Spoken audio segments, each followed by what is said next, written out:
In the fierce world of combat, words are mere shadows.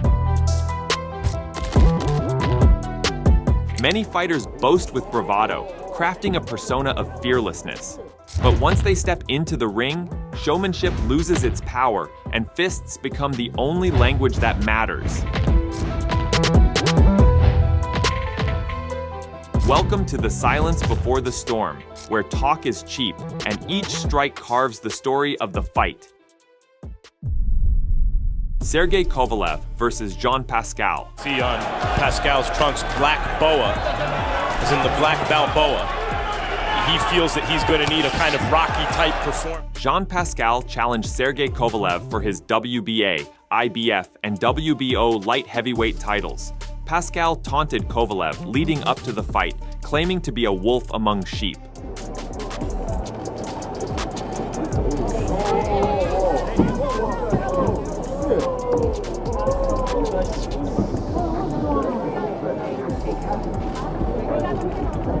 There's two kind of fighters. There's fighters who can talk because they know they can back it up their words, and those guys who don't talk because they're scared. So instead to let your coach talk for yourself, you need to man up, because it's easy to play the good guy and let me play the bad guy. The reason why I have 15 training is because I'm a general. I'm not a follower. I'm not a sheep. I'm a wolf, and I'm gonna see you in the ring Saturday night.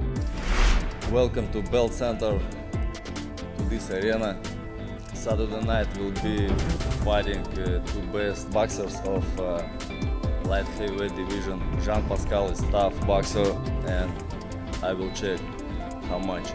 But once in the ring, Kovalev dominated, knocking Pascal down in the third round. Good right hand by Pascal. And the left hook got Kovalev a little bit off balance. Body shot by Pascal. But he better not stay on that rope. He just threw that counter right hand. Another right hand. Very good round for Pascal so far. And now he gets hammered by a left hook by Kovalev. Now Pascal looks weary as we come down clean shot. And he's hitting him straight with that left hand to the body. Here's Pascal again with those long right, left hands. Big right hand, Pascal. First time Pascal has ever been knocked down. Left, and then another right hand down the pipe, and that was the punch that I thought maybe would have ended the fight. Despite Pascal's brave efforts to fight back, Kovalev's relentless pressure paid off, and he stopped Pascal in the 8th round. Gimmick, but I think that's the kind of mental condition and emotional preparation for this fight. Well, right now I think it's going to be over. Yep, moments because of the kind of fight he was prepared for. Looks right now. And Luis Pabon's going to stop it right away. It's over. Left hand at the end of the preceding round, he didn't have much going. Well, you said it. You said it. He got hurt the last round. He didn't fully recover, and now it was just hanging in the wind, and he was pickings for Sergey. So Kovalev landed 2 big right hands and the left hand, and then fell in Pascal's corner, which Pabon ruled far corner. And here's Kovalev landing the right hand flush on the chin of Pascal.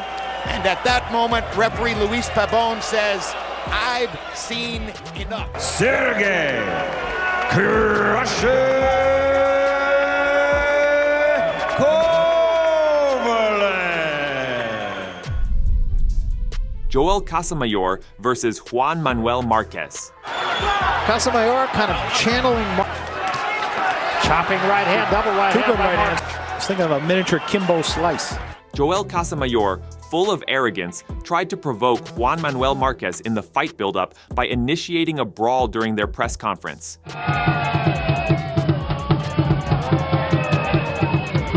By the two, Cuba and Mexico, a lot of pride at stake, and flags being taunted in front of each other. We got a barn burner on our... He just wants to close his career out winning. He's a winner. He's always been a winner his whole life. He wants to take care of Marquez first from Saturday night.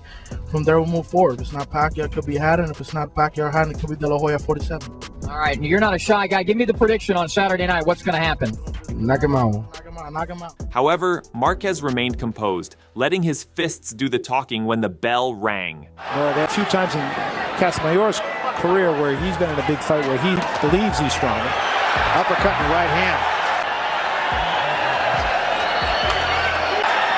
A wave going on here. This is a Marquez crowd.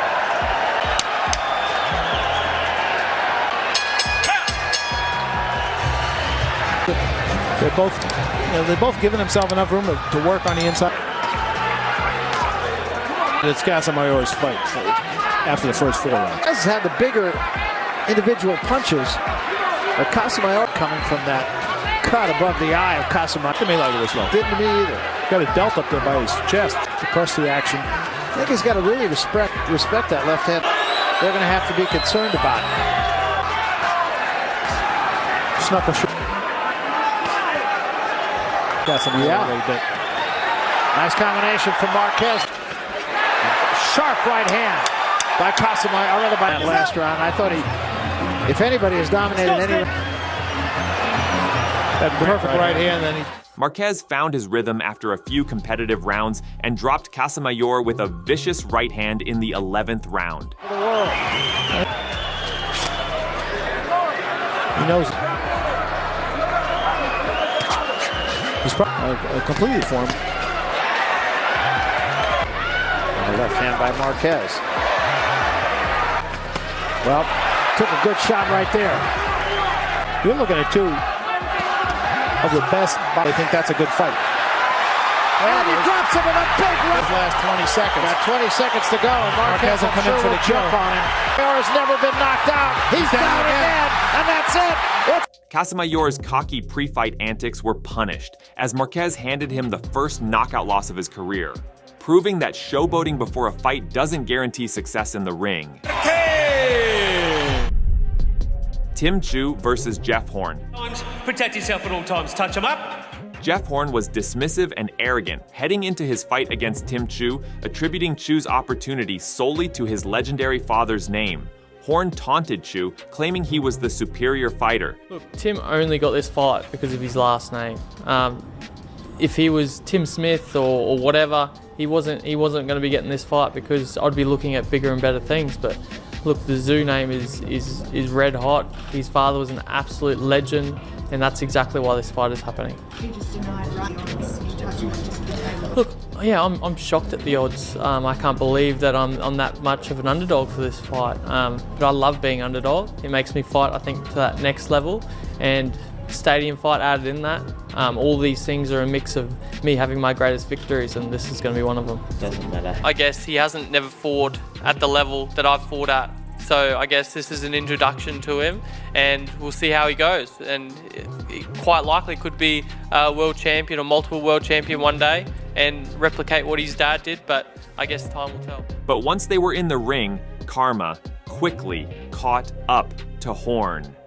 Horn going to his right a lot, wearing those shots, and there's an opportunity again, I think.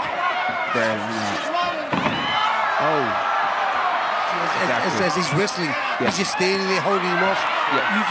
What a mature performance we're seeing from this energetic early in this fight. He's so relaxed. Horn takes a shot.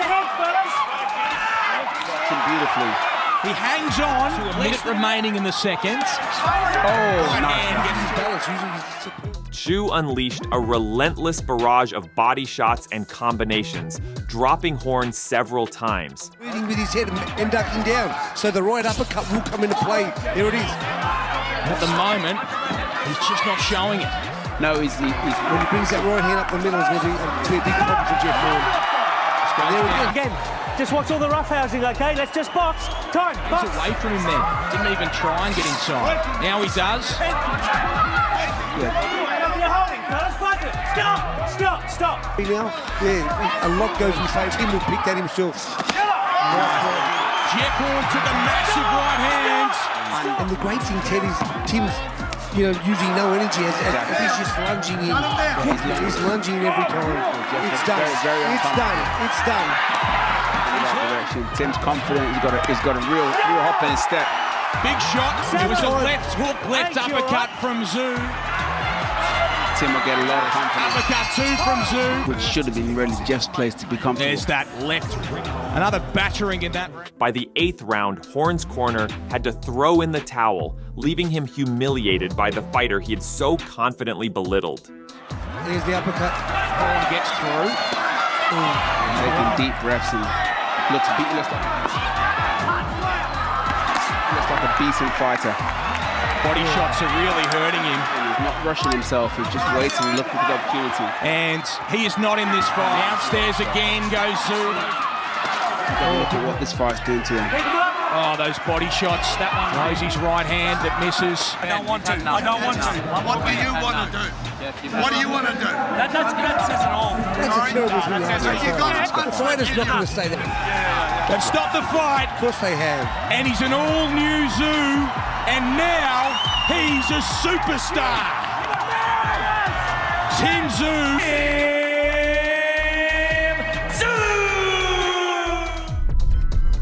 Adam Azim versus Ryan Charlton. Referee for this one, Charles Coakley. Ryan Charlton entered his bout against Adam Azim overflowing with confidence, taunting the young fighter and promising to knock him out, dismissing Azim as a boy among men. Was or we could finish him early. Has he taken a shot before? How's his chin? How does he take a shot in the guts? Yeah, let's face it, he's young. There's a hell of a lot of pressure on his shoulders. I'm a man. This is man versus boy. Pint-sized power, mate. Pint-sized power will get you. I do. I feel like they want to try and get themselves a star, like the youngest world champion, and 20 years old, man. He's not even fought a man before. I'm a man. Right? I'm there to fight, and I got my daddy's strength now, so I'm not messing about. This is mine for the taking. So I'm knocking him out. I ain't relying on the judges. They might as well not bother paying the judges for this, because it's going to end in a knockout. However, Charlton's cocky predictions quickly unraveled as Azim delivered a brutal performance. Azim knocked Charlton down twice in the first round before finishing him with a spectacular knockout in the second. Got 45 seconds or so remaining, and you can see the legs still are not steady here. The left hand lands on the gloves, but it still causes him to take a big step backwards. The end could be nigh here for Island Charlton. Azim on the brink of another first round win, looking to launch in with that left hand. Charlton just trying to stay tight, to stay organised. Looks for that jab, can't quite get it off. Azim snaps the jab from the waist, plants it down the middle, and the right hand to the back of the head, and Charlton goes down. He looks at he's only got a few seconds remaining in the round. Lead, left uppercut there from Azim, and Charlton is just hanging on. The deep left hand, down he goes again from a big left hand. Tempo shot, you'll see it here now. He just dips down, and it's Azim's catching him on the top of the head, and there you see his legs stiffen up straight away. Yeah, he never really got his legs back after that either. He caught him a right hook around the back of the ear, I think it was. Yeah, top of the head, round the back of the ear. His legs stiffened up, and he was never the same after that. Saved by the belt. Well, we mentioned, didn't we, that when he jabs Charlton, he does stoop in. He's very much on the front foot here, climbs into that left hand, and again, he's in trouble here, Charlton. Everything that is landing is hurting him. Right hand into the body, he's backed up to the corner. Again, Azim just looking to get full torque and pivot onto that left hand. And Charlton is trying to cover up. He's got to do anything he can here, just get up a tree, hide behind a rock, stand in the tall grass, do something, but stay out in the open, and the right hand comes over the top, and down he goes. The towel came in anyway, as he just listed into that bottom rope. Azim celebrating wildly, and he is delivered. In there, just checking out the eyes. He opened out, threw a left hook himself, but the right hand just came in over the top of it, something we picked up on in that opening round, and down he went. And it was those right hands to the top, to the side of the head, as you say, that just took everything away from him. He was, first of all, he was like dipping down to try and go under the shot, but then he started to try and jab and was leaning into the shot. And there's that trademark backflip. That takes some confidence in itself, which he just landed there. That wasn't... I give him a 10-8. I give him a 10-8. Charlton's arrogance was met with swift retribution as Azim proved himself to be the dominant fighter.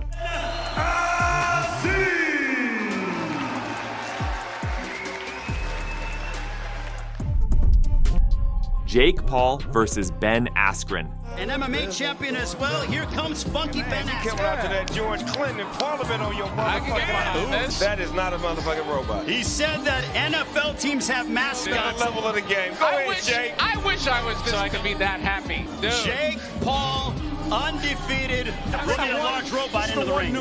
In the lead-up to their much-hyped fight, Ben Askren dismissed Jake Paul as a pretender, showing no respect for his boxing skills.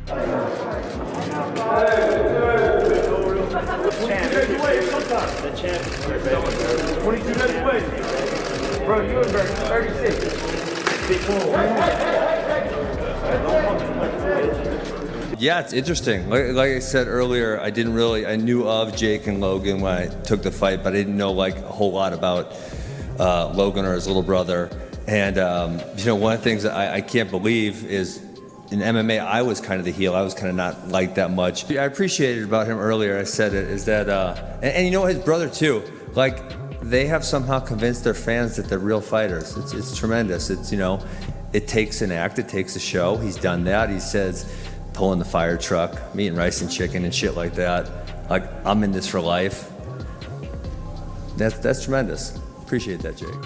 However, when the match began, Paul wasted no time delivering karma to the cocky MMA fighter. In the first round, Paul landed a devastating right hand, knocking Askren out cold and silencing the doubters. Out there fighting like a 1940s fighter with that. He's going to change that style. Look, that's that come on, man. Fighters used to use in the 1930s. He's going to change that shit. A left hook on the top of the head by Paul. Shot to the body shot to them ribs. Bang! Right to the motherfucking head. He's a fucking bad boy. What the fuck? Jake Paul sparred with champion Jean Pascal and also cruiserweight contender. Get my motherfucking money, Jake!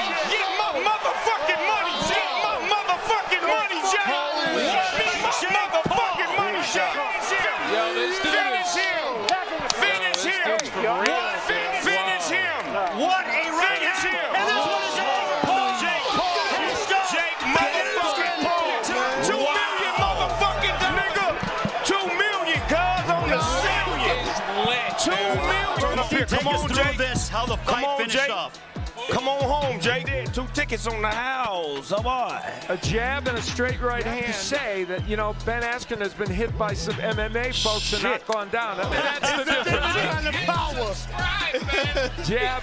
And you got to give Jake Paul credit for setting. Who is next for Jake Paul? The homie with the pink shorts on. Tickets on the house. Oh boy. A jab and a straight right hand. Say that, Ben Askren has been hit by some MMA folks and not. He finna do what he said he gonna do. Go around. He just climbed up to the booth. Here's Jake. They embrace. Look at this. The shadow dog. Askren's taunting and arrogance were met with swift justice. We will send it up to our broadcast colleague standing by with the victorious Jake Paul. Michael Zarafa versus Isaac Hardman.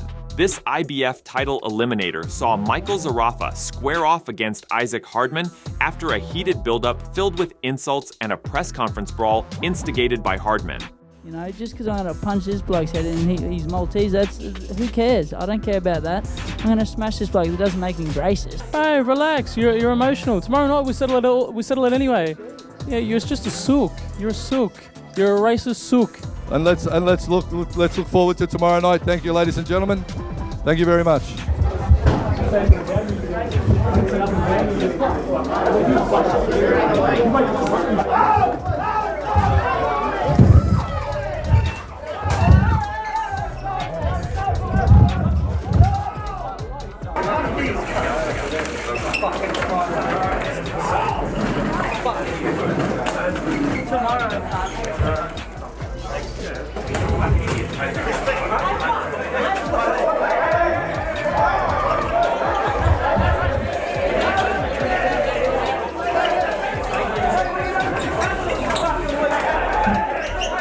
When the two finally met in the ring, Zarafa's focus paid off. He dropped Hardman with a perfectly timed left hook in the second round. Body down goes Isaac Hardman. Down goes Hardman. And he's in a world of hurt here too, is Isaac Hardman with a lot of time left in round number 2. Textbook left hook, Ben. Though Hardman got back up, Zarafa kept pushing with punches that forced the referee to stop the fight, humbling the cocky Isaac Hardman. And he will, and it's a stoppage win for Michael Zarafa, who returns with a bang and has won through to his world title shot. Well, you can't beat pedigree. and that was a boxing lesson. That was a masterclass. He won the first round comfortably. Albanian welterweight Florian Marquez faced off against British fighter Tommy Broadbent in a 6-round bout. Broadbent, full of arrogance, spent the entire fight taunting Marquez, even putting his hands behind his back and inviting more punches.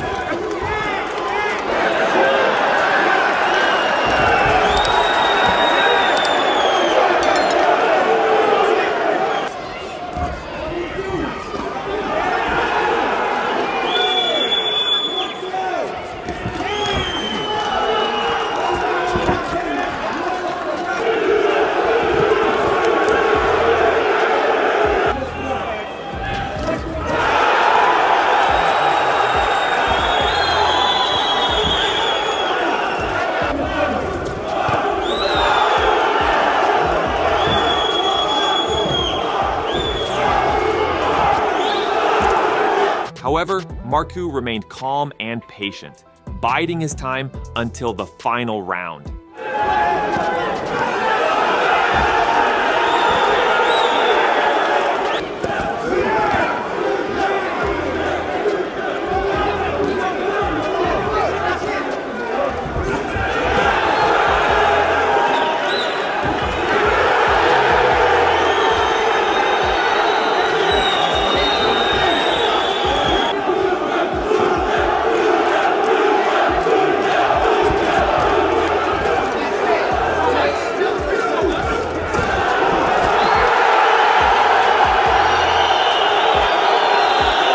In the end, Marquez landed a punishing body shot that brought an end to Broadbent's bravado, securing a victory for the Albanian fighter.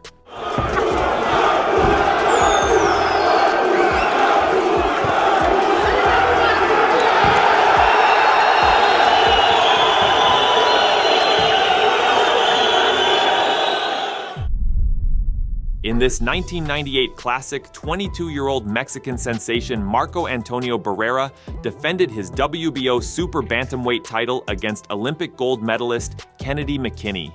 McKinney, feeling confident and disrespectful, went on a verbal rampage before the fight, mocking Barrera and boasting about his own victory. A house and a car, bills I gotta pay, and I dare for you to come here and think you can beat me. Huh? Think you can beat me, boy? You cannot beat me. You cannot whoop me here in my town. This is...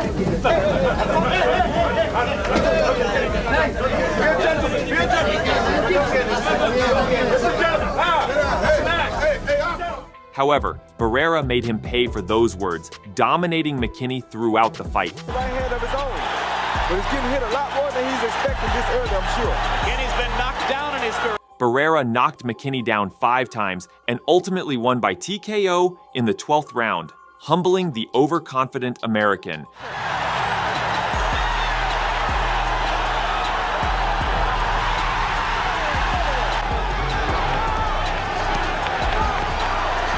Vicious combinations by... I went through that once in a fight with Florian. Oh, he's hurt. Oh, tremendous left-hand body shot. And McKinney says, I need a rest here. Here's the 6th knockdown of the fight. Nope. Russell's going to call that a stunt, too. That was a legitimate knockdown. Yes, it was. And Barrera thinks he can finish off of that one. And his corner watches with their hearts in their throats as he goes in and starts taking chances to throw. McKinney is a weak fighter now. Barrera knows it. And that's it. A fitting end to a great prize fight. That's a great fight, man.